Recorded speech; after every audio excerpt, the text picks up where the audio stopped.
Morning, folks. Excuse the voice. Thank you all for making an effort to be here this morning. I think this is one of the better turnouts we've had for a couple of years.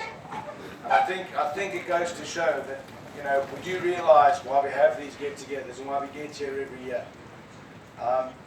We're all blessed. We either grew up in a country called Rhodesia, or we have parents who were there. So we're all part of the same big family. And I think the danger is, the longer time goes on, and the more people we actually lose along the way, the danger is that we forget about that. The culture starts to dry down, and we were blessed to have that life. And I've said this before, I think it's something we need to impart on our children. Hopefully they embrace it, and hopefully they keep those spirits alive, the spirit alive of Rhodesia, and they keep it going forward in the years to come. On that note, I would just like us all now, just at the kick-off, just to remember those that aren't with us at the moment. We've lost them during this year. We've lost many people before that as well.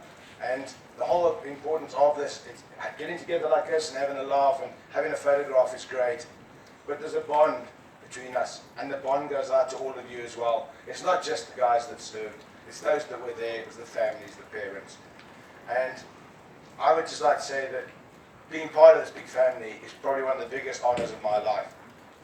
So if I can ask you just for a moment, just to bow your heads, have a quiet moment, think of somebody you know that you've lost this year, and believe you me, I think as a group and as a big family, our thoughts are with you as well. So if we could just take a moment, please.